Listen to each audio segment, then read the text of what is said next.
followed by a convoy of suspected undercover Chinese police vehicles. The tail is still on us. Mimicking our every turn through China's far western Xinjiang region. Yeah, they might know exactly where we're going. Blocking roads that lead to possible internment camps and keeping us from getting too close to so-called sensitive sites. How we ended up on this journey had less to do about us and more about who we were looking for. CNN searching for the lost Uyghur children of Xinjiang, a region in which several countries, including the U.S., allege China is committing genocide against the ethnic Uyghur Muslim minority. Thousands of families have now been ripped apart due to China's actions. We tracked down 2 of them.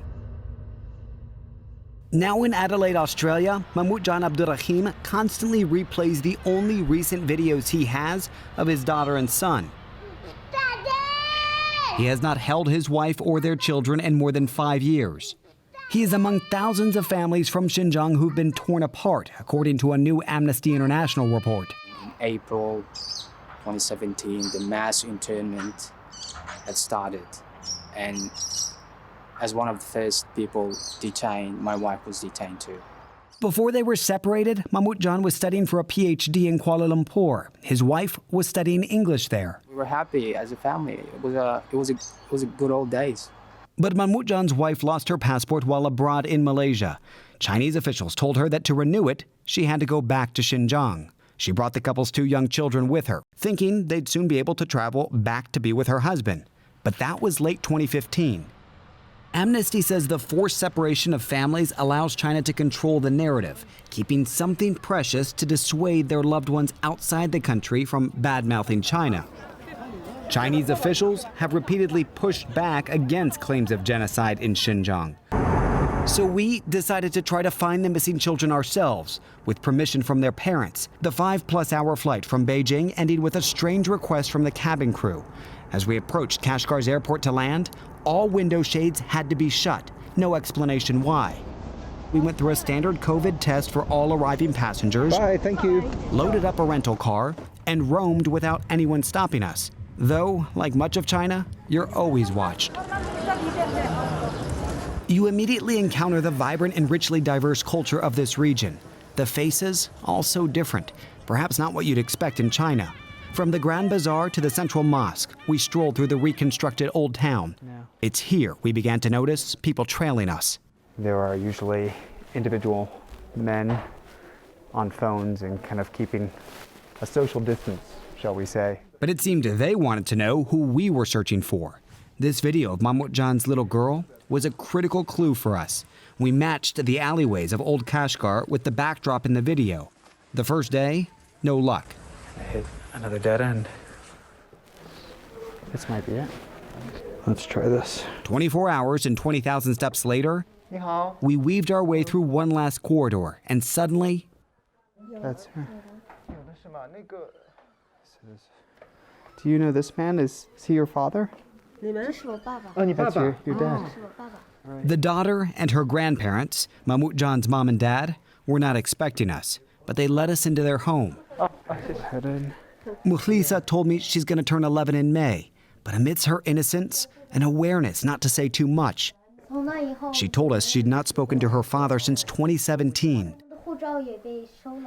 Their passports confiscated. And when we asked her, what would you want to say to him if you could talk to him? I miss him, she later told me. Can you tell me some of what you're feeling?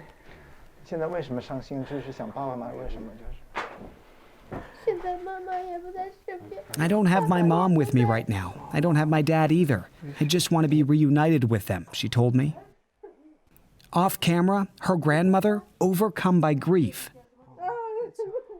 As I asked about her mother and if she'd been sent to a camp, how long was she away for? She quickly bolted to her grandfather, translating our question from Chinese to Uyghur for them. Camps are too sensitive a topic to discuss. As they talked, notice the sudden murmurs in the background. It seemed word of our visit had gotten to officials and back to the family, bringing an abrupt end to our visit. She wants the family together. Right. And that's... But she wouldn't want to, she didn't want to say they want to go abroad.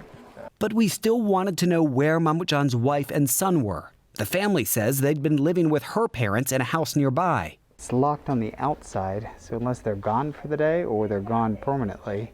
We asked the Chinese government if the wife is currently in a camp. They have not gotten back to us. While on the ground in Xinjiang, there was a second set of children we wanted to track down. Their parents are in Italy. My children thought that we had abandoned them, that we don't care about them. After having 5 children and getting pregnant with a 6th, they say authorities wanted to force the mother to have an abortion and throw the father in jail.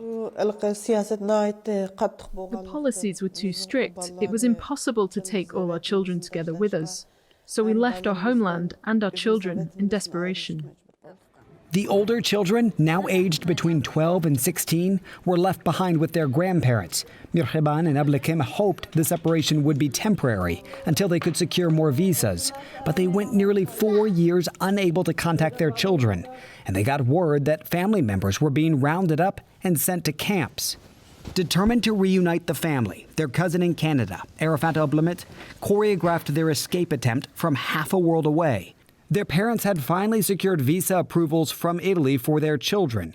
In June 2020, Arafat managed to communicate to the kids. This is your only shot. If you just stay, your life is going to be stay there with nothing we can do. On their own, they traveled more than 3,000 miles, farther than going from LA to New York, recovering hidden passports, eventually flying into Shanghai. When the children arrived here in Shanghai, they were excited and happy. They never thought they would make it this far. But their repeated attempts to obtain their visas failed. Arafat also says multiple hotels turned the kids away because they're Uyghur. They finally found a place willing to take them in. All the while, they dropped geolocation pins for Arafat to know that they were okay. The last pin dropped on June 24th, a few blocks from the hotel. Do you know who these children are? Have you seen them before? Arafat in Canada watched. Then silence, minutes to hours to days to weeks. And then I tell my aunts they might be in detained. Mikerban in Italy, they start crying they cannot believe it. After several phone calls, he learned that police had tracked them down. China's giant surveillance network zeroing in on the 4 children. Arafat later found out they'd been sent back to Xinjiang and thrown into an orphanage. In Rome, the parents heard the devastating news of their children's detention as they begged for help outside Italy's Ministry of Foreign Affairs office. The Italian government refused to comment to CNN on what happened. China has also not responded to requests for comment on the 2 families' cases. Having found Muhlisa for her father, we hope to find the 4 Ablekim children to bring their parents some comfort. We headed out before sunrise, leaving Kashgar for the hour or so drive to get to the orphanage where they were sent. That's the eldest boy, Yahya, standing in front of the building a month ago. As we drove, we watched as one car after another trailed us. This is it right here where he took the photo. After making a pass by the orphanage, we headed to one of the kids' schools. We asked to see the kids. Eventually, a local official showed up and asked for about 30 minutes to get back to us. It was more than 2 hours ago, but they've yet to let us talk to the children. We later made contact with Yahya through video chat. Do you want to be with them? Do you miss them? I do, he says. He answered quickly and kept looking off camera. Someone was directing him to answer. Tell them that you see your sister every day, the voice said. He's been coached on this. Can you tell us about your journey trying to reunite with your parents last year? When we asked about the Shanghai escape attempt, he deflected. Much like Muhlisa, here was another child, keenly aware that the way they speak and what they say could impact those they love. Bye-bye. After about 8 minutes, we ended the call. They are literally right over there, and we can't see them. We later learned that 3 of the children were interrogated about our conversation. Despite the pressure that the children face every day, late last month they even risked sending out a photo message to their parents. The 4 of them lined up, holding a sign in Chinese saying, "Dad, Mom, we miss you." A rare glimpse of an uncensored truth. With each passing hour of our being on the ground in Xinjiang, it seemed the number of likely security agents trailing us increased, adding pressure to our search. But before leaving, we reconnected with Mahmoud Jan, who was hungry for any information on his wife and kids and desperate to see his little girl. We watched him as he watched her. That's my daughter. That's my mother. Do you know this man? Is he your father? That's your dad. We've been talking to your father. That's my father. I got so old. I haven't seen them for 4 years. For Manmutjan, it's part relief, seeing that she's okay, even proud that she still wants to be a doctor. What would you want to say to him if you could talk to him?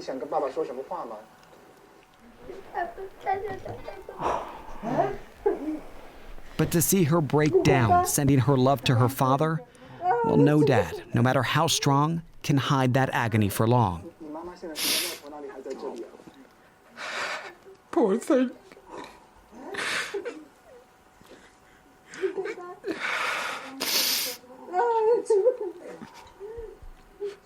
What kind of country does this to people, to the innocent people? What you're feeling? She definitely misses me too. She clearly, your little girl, is hurting, but she loves you a lot, and that came across right away. It's terrible. It's a terrible situation. I can't even describe my feelings right now. I will try to bring them here in Australia. I'll try my best. I'll do everything I can. Beneath that relentless determination, an inconsolable grief for years lost, and a hope for families to be whole once more. David Culver, CNN, Xinjiang, China.